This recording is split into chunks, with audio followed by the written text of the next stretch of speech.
1995 is the year that the first vulnerable processors to the Meltdown and Spectre attacks were created. It's also the year that the discoverer, or one of them, of those attacks was born. Fast forward to today, January 2018, and we have industry luminaries like Linus Torvalds, not that Linus, no disrespect, saying things like the Intel patch for Meltdown are, quote, complete and utter garbage, probably while waving his middle finger around as he often does. Before that, this video is brought to you by the Gamers Nexus Patreon and our Patreon backers. If you want to help us out directly, you can go to patreon.com/gamersnexus, where we have access to a Patreon-only Discord where you can chat with the GN team, or you can support us at $5 or higher and get access to behind-the-scenes videos as we release them once or twice a month. Learn more at the link in the description below. It's been nearly a month since major news broke on the Meltdown and Spectre exploits, and the tech press, along with all of the users in the space, are still swarming like an upturned anthill, trying to figure out what exactly is going on. Intel is one of those ants. They've released a couple of patches now, some of which have actually been detrimental, and they've had to recall them. And AMD, ARM, Apple, pretty much everyone has put out some kind of patch. Microsoft, all of them, because everyone at some level is affected by Meltdown and Spectre. Basically, anyone who is using out-of-order processing on their CPU, which would include phones, tablets, laptops, desktops, servers, anything you can think of for the most part. Smartwatches as well, I suppose. So we wanted to come back to that topic and see where we are today. Now that it's been a month, what's been going on, what's the current state of things, and in doing so, we realized this is a pretty complex topic. Let's bring in some experts. So we reached out to several of the researchers who were initially credited with the discovery of Meltdown and Spectre, and we greatly appreciate their time in responding to our questions to clarify how these exploits affect you and to what extent they have been addressed or resolved and where they are today. So we'll be also addressing some misconceptions on Spectre and Meltdown. We basically said to the researchers, here's your opportunity. Have you seen any commentary online that you find either misled or misguided, or inversely, have you seen anything that's been left out of the discussion? So we've got all that today, along with a bit of a timeline. For a preview of this, we have a great quote from Cyberus Technology, who stated to us, with respect to Spectre, it became obvious that CPU software, aka microcode, is not being developed with the same level of quality as the hardware, at least at Intel. So we'll be talking about that more as well. We should start with some terminology here. There's a common phrase that is used pertaining to Meltdown and Spectre, and that phrase is a side channel attack, which I'm going to read a definition from a brief by the European Union Agency for Information Security. This brief says that a side channel attack is, quote, an exploit observable and measurable with computational side effects to extract, infer, otherwise unavailable secret information and data. Side channel attacks are well known to be used against cryptographic operations. While addressing this term, we should also address the idea of speculative execution. This is something we discussed in our first Meltdown and Spectre explanation video, and it's worth coming back to because in speaking with the researchers, we've learned that one of the biggest misconceptions that's been going around with all of this is the idea that speculative execution itself is the exploit or is the bad thing. In all fact and reality, speculative execution is what allows us with modern processors to achieve the level of performance that we can achieve. Basically, everyone uses it. Spectre affects everything, basically going back to 1995.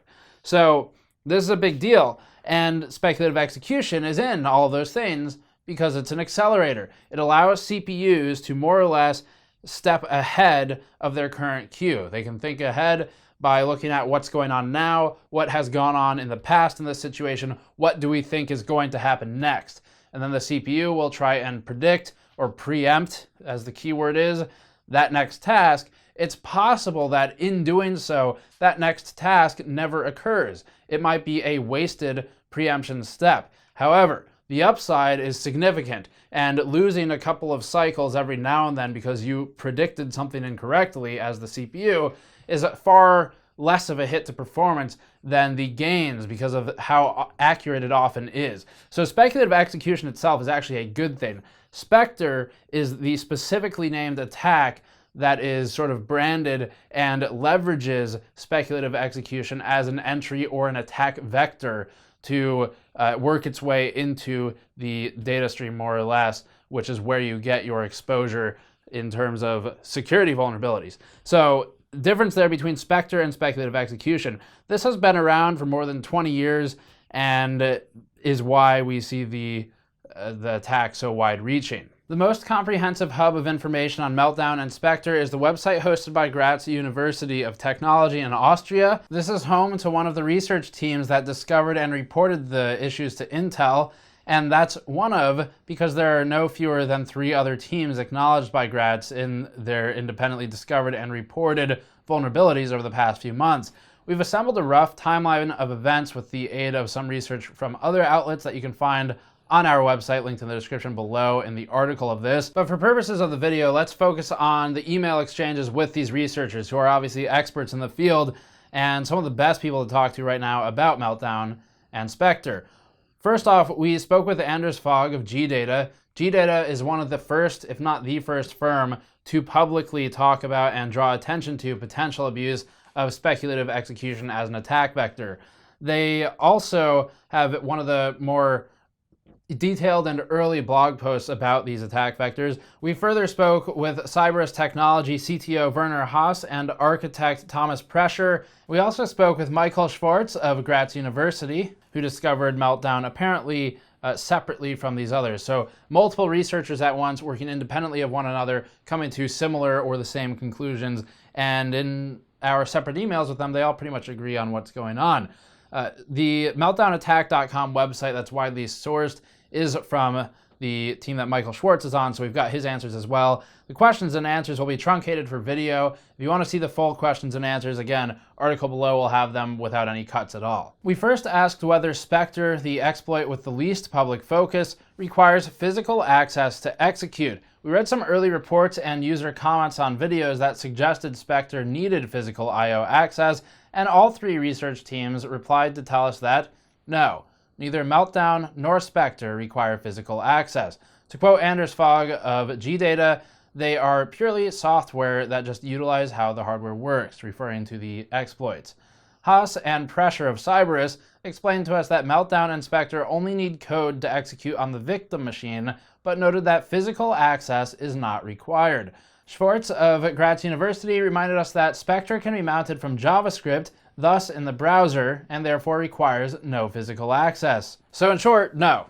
An attacker doesn't need physical access to your computer for Spectre to work, which is one of the main misconceptions that has been around regarding Spectre. The next question, we asked whether Spectre could be executed remotely. So this would be, for example, via browser. This is important because if it can execute through JavaScript, JavaScript is everywhere. Basically every website you visit uses some amount of JavaScript for the most part, especially anything with an ad network, which is 90+% of the internet. So if it can be executed via browsers or hijacked ad networks, it's a concern. Meltdown and Spectre have both been proven to work with JavaScript, and a compromised website or a malicious website could therefore be used as an attack vector, or a compromised ad network, which is actually somewhat common.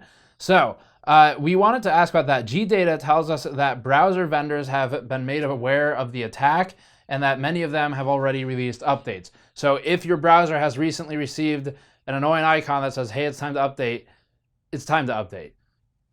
You're gonna lose your tabs. It's okay, you'll get them back. It's probably a good idea to update though, it'll protect you later.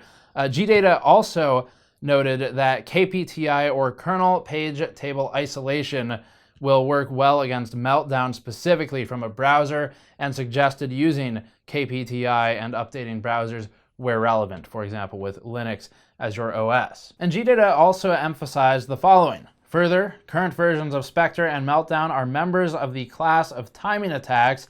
Other timing attacks have been shown to be launchable over the network even without JavaScript. Thus, it is theoretically possible that we'll see such attacks in the future. My personal opinion is that this is more likely to be an academic exercise than a real-world vector. Regarding the same question, the group at Cyberus replied, and they stated similarly, the good news is that browser vendors have already rolled out patches addressing the vulnerabilities and continued to state that an attacker needs good quality timing information in order to be able to detect traces of misled speculative execution in caches. So it sounds like this has been somewhat addressed with the browser updates. Now, this is still a concern, as we'll see going through all of this information, but the immediate severity of it has been at least somewhat mitigated with the browser patches. We haven't yet gotten to hardware level issues though, and we'll get there. As far as common misconceptions, we asked the researchers what online commentary they'd seen that seemed misguided or seemed to misunderstand the core story here. GData noted that speculative execution is used as an attack vector, but in and of itself is not an attack, something we clarified earlier. GData also further emphasized that, quote, Spectre-style attacks can be launched without speculative execution, but would usually require the presence of a classic software bug. Even in the absence of software bugs and speculative execution, we can do scary things with side channels. See the earlier side channel definition for that. Haas and Prescher also highlighted that speculative execution, again, as a standalone feature, is not a bad thing, nor is using cache. Both are required for modern day performance that we see out of our CPUs. Doesn't matter if it's AMD, Intel, or ARM. They all need those advantages to get the performance we see today. They also need to potentially re-architect for the future, but we'll see where they go with that. The Cyberus team noted that, quote, requests for the replacement of all processors currently in use are unduly exaggerated, and further stated, having a vulnerable CPU does not imply that the system can be readily compromised, which is also a good bit of level-headedness injected into the conversation. So out of all of this, the good news from what the researchers tell us is that Meltdown has very obvious changes that can be made and are being worked on, at least for future architectures, whether or not we can get them in today. The other bit of good news is that these things can be made to resolve the problem at a hardware level and nip it in the bud, so to speak, and the researchers believe this will lead to future processors not being vulnerable to the same types of attacks we're seeing today. And to be clear, Meltdown and Spectre don't really have any proven real-world attacks yet. We know that it's possible to do them. The researchers have all released their own proofs of concept or discussion conceptually of what can happen, but whether or not Spectre or Meltdown have been used at a wide scale is either unknown or it just hasn't happened. We were also told that the Linux KPTI and other patches are recommended as an effective protection against Meltdown. Spectre currently has stopgap solutions proposed and will likely require more testing and research to close up. And then finally, on the more negative side of things, Schwarz highlighted for us that the Spectre and Meltdown attacks can bypass sandboxing or virtualization. So if you have JavaScript code from a browser or from a browser application that is usually contained within an isolated sandbox, it is capable of breaking out of that sandbox and attacking the host system. This is the nature of the Spectre and Meltdown attacks. So it does that by reaching outside of the sandbox, and then if you have stuff going on in the rest of the machine, you potentially grant code execution to untrusted code that's running through the browser or wherever it sources from. So that's a bit of a concern. But again, this is under the attempt of being addressed with current patches to at least mitigate browser concerns via browser updates, and then Microsoft has its own updates, Linux has its kernel page table isolation. So everyone's working on a solution. As for potentially overlooked aspects of Meltdown and Spectre, GData noted that Meltdown is, quote, surely the more dangerous one. Fortunately, it is also the easier problem to fix. Spectre, in my opinion, will in variations be with us for a very long time, but it'll probably lose importance with time as we figure out better approximations for a solution. Cyberus expressed disappointment in how little information has been revealed about low-level details for Meltdown and noted, quote, for example, initially I postulated that presence in L1 would be required, but now I am fairly confident that any memory location can be read. The memory subsystem is rather opaque, and it would be nice to have some insight. This is probably irrelevant from a security perspective, but it could help writing more efficient code. They further stated, with respect to Spectre, it became obvious that CPU architecture, aka microcode, is not being developed at the same level of quality as the hardware, at least at Intel. What I find irritating is that enabling 3 new MSR capabilities related to branch prediction can trigger reboots. Okay, I'm oversimplifying a bit. They concluded with, the public is left wondering about what is really going on, which certainly does not increase my confidence in a solution. So this is specifically referring to Intel's patches that they pushed recently, where some systems like Haswell and Broadwell systems were experiencing reboots or other instability in the environment, and those patches at this point have been more or less recalled. Intel has actually requested that their partners stop pushing them through official channels. So that's where we stand with Intel's patches for the time being. As for wider reaching impact, we queried GData about the extent to which AMD is affected, because we know that Intel is affected by Meltdown, we know that everyone's affected by Spectre, but what is the impact of Meltdown on AMD specifically? So, GData noted that AMD appears to be unaffected by Meltdown and called Meltdown the more severe of the two issues. GData also noted that AMD is affected by Spectre, and as are mobile devices, ARM, and so forth, but they further speculated that there likely isn't much difference in severity between Intel and AMD with regard to Spectre specifically. Spectre isn't as bad as Meltdown from what we've been told, but can still fully expose higher privileged system memory and, quote, shouldn't be taken lightly. As for responses to Meltdown and Spectre coming to public, the vendors had about 200 days to respond to the attacks before researchers went public with their information. Thus far, most vendors have shipped patches of various functional states, some causing issues on specific CPUs, but overall, GData believes that the defenders did well in their reactions and emphasized the complexity of these decades-old issues. Some of the proposed changes constitute some of the biggest overall changes to operating systems in the last decade, and they were pulled off in about 6 months, which GData says is impressive, and says, I think there's room for improvement both for software fixes, I'm actively researching this, and hardware fixes in terms of security benefit and performance costs. Further stating, as for Intel's patches, they certainly are not good solutions, but it's probably all they can do. It'll take time for CPUs to fully pass all these issues. The only real solution is waiting for new architectures that'll fully resolve things, at least what we know of today. New things will arise as always. CPUs take years to develop. You're looking at long timelines, 18 months for some of the recent CPUs, and that gets even worse as you introduce new architectures or depart from existing architectures or rework existing designs. To quote the GData group again, they seem to think that the microcode updates we're seeing from Intel are likely to be features meant for development being exposed to operating system vendors and used for something they were never meant to do.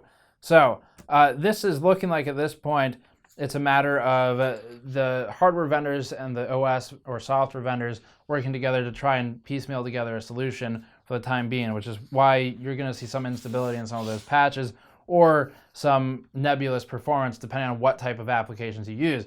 Now, speaking of performance, we also asked the researchers about this, and it seems the general belief is that performance impact will not be significant or potentially even noticeable for the average consumer, which seems reasonable, but also noted that the high-end users, which our interpretation here based on their response would be XOC type users, anyone fighting for clocks and for higher scores to rank higher in competitive overclocking or anything like that, those types of users may feel a bit of pain because they're obviously concerned to some extent about security, depending on what kind of environment you're in, and then even more so about absolute speed. So that's something to think about. But in terms of overall performance penalty, the biggest hit is going to come to specific types of enterprise and data center applications, which we're not covering today because that's not really our focus or core competency. However, from a consumer standpoint, nothing to worry about too much other than update all your browsers and everything else as soon as you can. And then from a gaming standpoint, you might lose some performance. It's going to depend on which CPU you're on and how it has been patched to deal with these issues. So that's largely going to be a CPU dependent thing, and it will depend a bit on the games as well. So potentially some downside there though from what they're telling us, but the big focus is on updating browsers. So to recap here, there's no real evidence that these have been used in the wild to attack anyone yet, and everyone's working together to try and fix it. Manufacturers have a lot more to worry about right now than consumers. They're the ones who have to push out the patches. You just download them.